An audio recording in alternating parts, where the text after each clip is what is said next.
My name is Dr. David O'Brien, and I'm the Acting Director of Admissions for the Lincoln Medical School. And this is our Welcome to the Lincoln Medical School talk. We've broken it down to two sections. The first section is going to be about our school and our curriculum, and then the second section is going to be about our admissions criteria. So I'm joined by my colleague, Professor Danny McLaughlin, who's the Associate Dean of Medicine at the Lincoln Medical School, and he's going to kick off by telling you about the Lincoln Medical School and our curriculum. So welcome, Danny. Thank you, David. So, as David has said, I'm going to give you a bit of an update, a bit of an overview, rather, of our curriculum and the facilities that we have at Lincoln Medical School. So why study medicine at Lincoln? Well, I think it's really important to say, first of all, that the experience that you would get would be the best of both. You'd be getting a University of Nottingham degree. You would be studying on a medical degree programme already fully accredited by the GMC. You'd be following Nottingham's course structure, and the only difference would be that you'd be spending the early years at the University of Lincoln and the clinical years in Lincolnshire. And I'm going to go on and tell you a little bit more about the curriculum and about the facilities that we have at the Lincoln Medical School on the campus of the University of Lincoln, and hopefully convince you that you have the best of both. So the unique selling point of the Nottingham medical degrees is the BMed-Sci and BMBS awards. The BMed-Sci is an extra degree that every student who studies medicine at Nottingham receives as part of the 5 or 6 years of their programme. The other thing to say about the curricula is that we have an early years component where there's integrated case-based learning, where we are working in collaboration with our colleagues in Nottingham to deliver the curriculum. And there's really good early clinical experience in hospitals and in primary care. We also have a range of optional modules on offer, which I will tell you a little bit more about in a few slides' time. From February 2022, we will be running the new clinical years or clinical phases curriculum of the University of Nottingham. And that new clinical curriculum has just been updated to prepare students very well for what will be the medical licensing assessment run by the General Medical Council starting in 2023. I think it's also really important to say that we're based in the city of Lincoln. It's a small, very historic city. You can see the cathedral there, and the view there has been taken from the castle walls, I believe. It's a rural county. It's a very friendly city, and you'd be studying on the campus of a very modern and friendly university right in the heart of the city centre. This is a map of the campus, and just to give you an idea of the sorts of facilities that we are currently teaching students in. So our base for the school, the office for the school at the moment is in the Charlotte Scott building on the edge of campus. But all of the teaching that we currently undertake takes place either in the Isaac Newton building, which is building 14 there, and we have our anatomy prosection suite and lecture space in that building. We have clinical skills suites in the Sarah Swift building, which is building 26 on the map. And we use other facilities throughout campus, other lecture theatres, other seminar and tutorial rooms, and what, as I've said, is a very modern campus. But I suppose the big thing to say is that we are building a new 5-storey, £22 million medical school right on the heart of campus. And from March 2021, we anticipate that we will be doing all of our teaching out of this new fantastic medical school. Just to give you some idea of scale here, you can walk from the clinical skills suites in the Sarah Swift building to the Charlotte Scott building in about 12 to 15 minutes. So the campus is actually very compact, and it's a really nice place to study. As I say, our new medical school building will be up on the main part of campus from March 2021.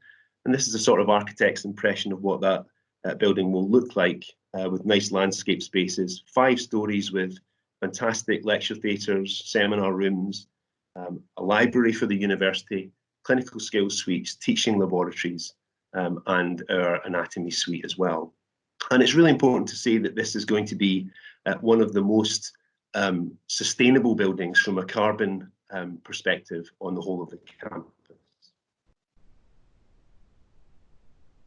So our medicine courses that we offer at the Lincoln Medical School, there are two. So there's one which is course code A18L, which is a 6-year medicine programme with a foundation year at the beginning. So this is another programme where it takes 6 years, but the BMedSci and the BMBS are awarded as part of that as well. And nominally, we have around 15 places available on that programme. We also have a more standard 5-year medicine degree with a BMedSci and BMBS, and we can have up to 80 students in the first year, which means that for entry in 2020 or 2021, we're likely to have somewhere around 65 places available. And the course code for that programme is A10L. And you're applying for both of these through the University of Nottingham, which David will say. Just to give you an idea of the sorts of things that you would study, these are the current modules on the foundation year of the 6-year programme. You can see that there are relevant elements of A-level biology and chemistry, but there are also some other subjects that you study which are not covered in a great deal of detail in A-level biology, such as human genetics. There's a much greater emphasis on microbiology and infectious disease. And we also have an important module on professionalism and communication skills. I think it's really important to say that we have fantastic academic and welfare support for students on all programmes, but especially on the foundation year. And there's an excellent record of students progressing from year 0 of this programme into year 1 and completing their medical degrees. The programme, which has been running in Derby for a good number of years, has a 100% record of progression of students onto year 1. The standard 5-year course is very much like Nottingham's. We run the same curriculum. Students are learning this from the same material and learning the same learning outcomes. But some of the ways in which we deliver it, by virtue of the fact we have small numbers of students, is a little bit different. And I guess the important things to point out about the early years is that we have clinical case-based learning all the way through those first couple of years. This is arranged around themed weeks, themed around a patient with a particular disease, with a final plenary at the end of the week delivered by a clinical member of staff, integrating that biomedical science knowledge that you've gained throughout the week, clinical expertise. There are regular formative assessments and there are exams at the end of the year. So students are encouraged to think about their progress all the way through the year. And we are studying both scientific and the professional bases of medicine. So students are learning the anatomy, the physiology, the biochemistry, but putting that in context using the clinical cases alongside their knowledge and building their knowledge and skills in communication, professionalism, public health, etc. And there are early clinical visits to both general practices and hospitals in these first 2 years. And there are optional modules currently in semesters 2 and 4, and then advanced medical sciences modules at the beginning of the BMedSci year in semester 5. Just to give you an idea of the student selected modules, this is the current list of year 1 student selected modules that we have. And you can see there's a broad range of topics there, everything from public health to the medical humanities, all the way through to more laboratory-based scientific subjects. And this is our way of giving our curriculum at Lincoln Medical School a Lincoln and Lincolnshire flavour. So particularly public health, and as we'll see for year 2, a rural health focus there in one of the modules. So we're able to give it a focus on Lincoln and Lincolnshire. And the topics here are determined by the research interests of many of the University of Lincoln academics, both within and outside the medical school, who deliver these optional modules. You're probably wondering what your timetable might look like. Well, what I've done here is I've shown a timetable from the middle of semester 2, so between Christmas and Easter of year 1. And you can see that there's a wide range of topics being studied. So there's, generally speaking, some more anatomy and physiology towards the beginning of the week. There would tend to be some early clinical professional development or clinical skills, building up to more clinical lectures towards the end of the week, and then ending with that plenary session on the Friday afternoon to try and bring all of the sources of information together, guided, as I've said, by a local clinical member of staff.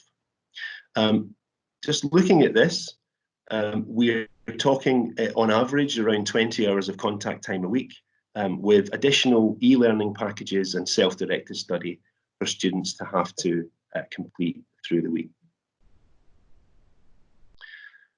So we said that the unique selling point of the Nottingham medical degrees is the BMed-Sci, and probably the biggest component of that BMed-Sci degree is the supervised research project. So these research projects are really popular with students. They have a broad range of topics. Some are lab-based, some are clinical, some are focused around literature reviews, and a very large choice of projects.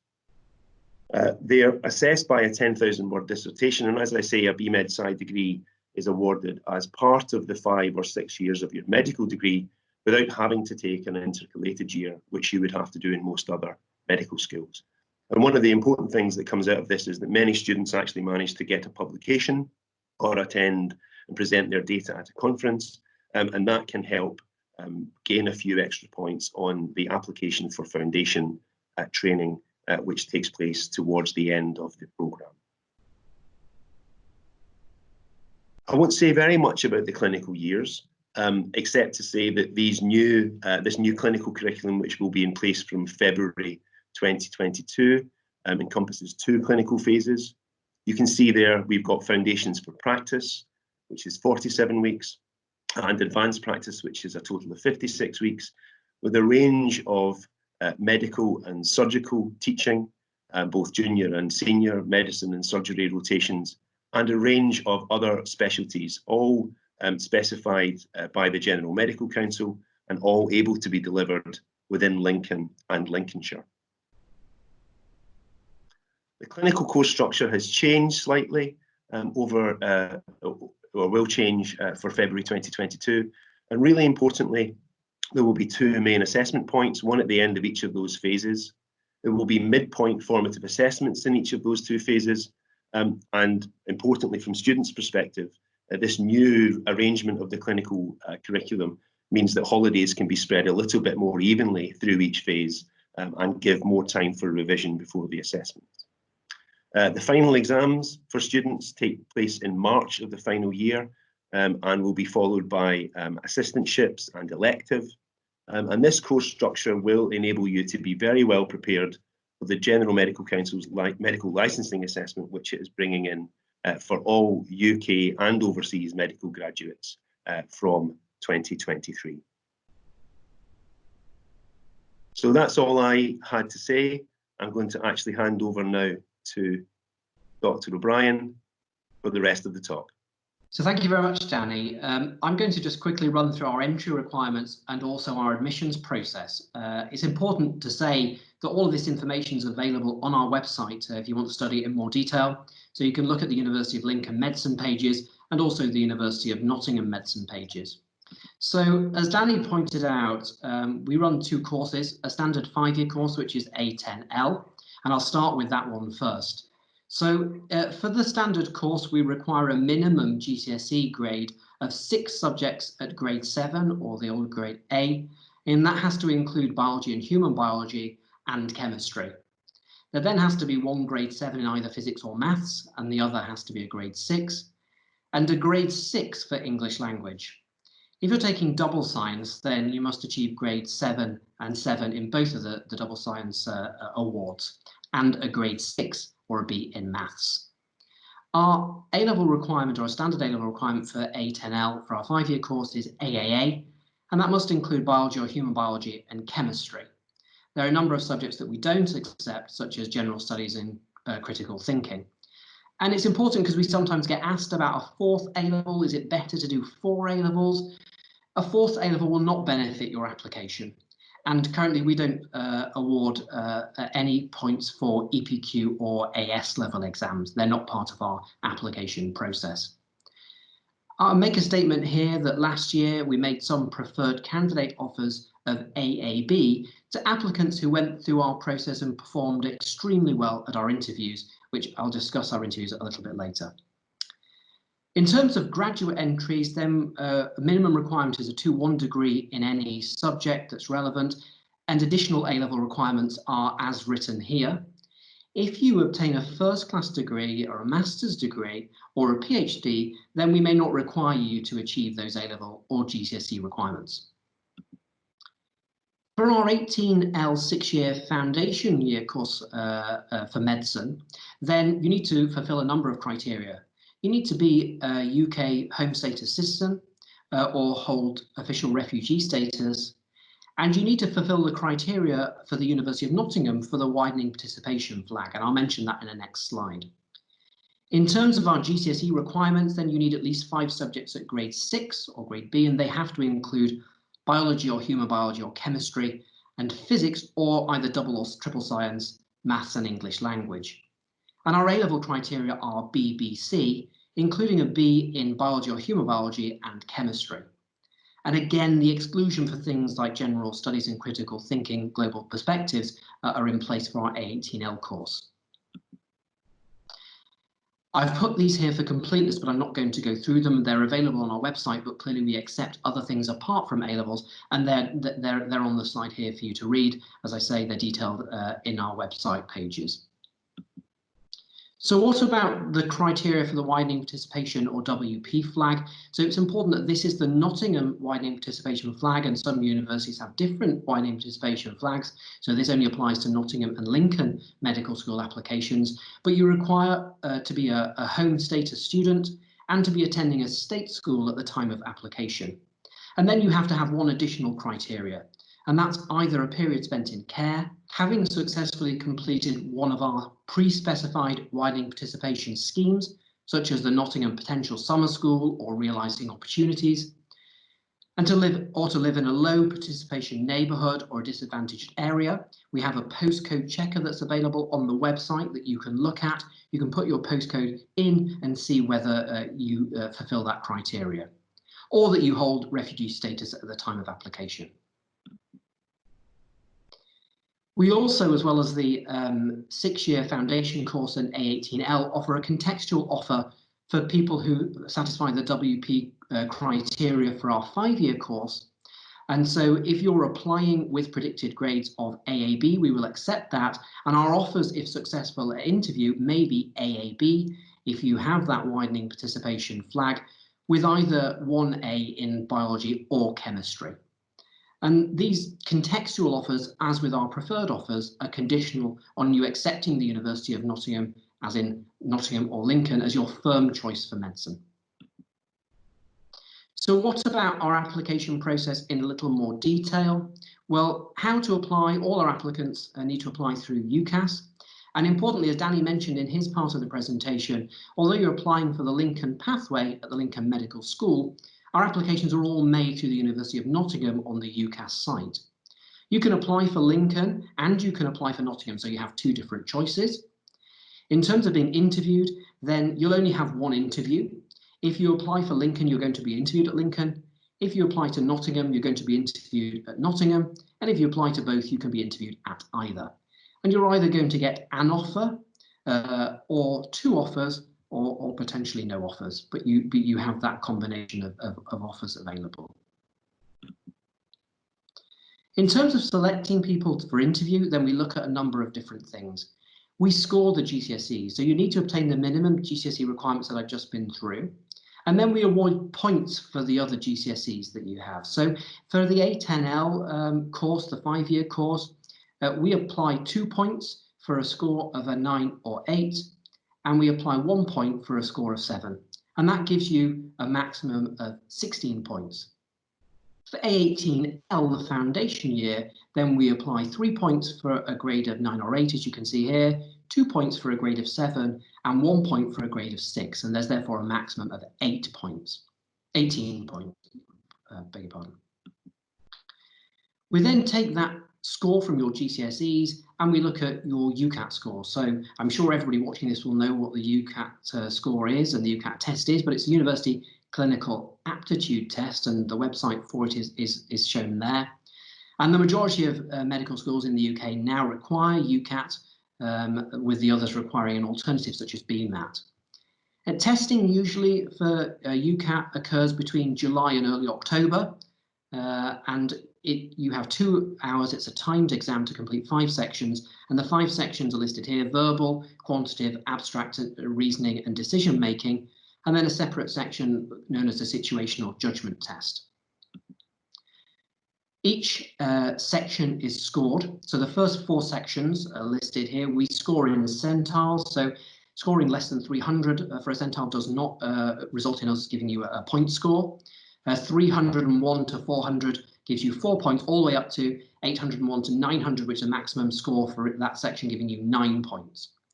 For the situational judgment test, we give you a different point for whichever band you get. So there's band 3 gives you 1 point, band 2 gives you 2 points, and a band 1, which is the best band, gives you 4 points.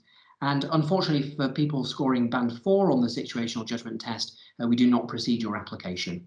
So overall, UCAT gives 40 points, and we don't have a minimum cutoff score as such for UCAT. I know some people ask that, but we use your UCAT score plus your GCSE score to create a combination score.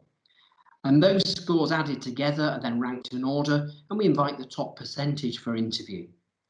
Personal statement, we no longer formally assess or score, but it is useful for us to get a background about you, and it can be used by us to differentiate applicants later on with identical scores at interview.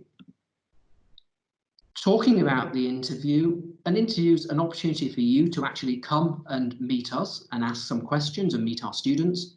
You can take a tour normally at the time of your interview, and you can decide if Lincoln's the course for you. It's also an opportunity for us to see you, to see the person that's applied, to make sure that areas on your UCAT application are accurate. And the most important thing for us really is to explore your personal qualities. So in preparation for interview, you can look at these different areas. There's lots of resources. I would draw your attention to Good Medical Practice, the document by the General Medical Council, and also the Medical Schools Council website, which has lots of information about preparation for interview. But the things that we're after exploring are motivation, insight into medicine, work or voluntary experience in a caring setting, and more importantly than where you do that work or what that work is, but what did you learn from that? What's your reflection on that? Your experience of helping and serving others, and whether that be in paid or unpaid employment. Outside of school activities, we want more rounded people applying to medicine. It's not all about academic ability. It's about how you've developed as a person and your interests. And what skills have you developed, even in those outside activities or hobbies, particularly in things like leadership or communication skills. We interview not with a traditional panel interview, but with something called MMIs that I'm sure, again, you're all familiar with, or multiple mini interviews. And we have a total of 8 stations. Now, 6 of those stations will be questions or scenarios, and 2 of them currently will involve role play with a student or a simulated patient. And it follows a standard format, a bit like our structured clinical examinations later on in the course. You'll be given 5 minutes allocated for each station. We normally run these MMIs between December time and February.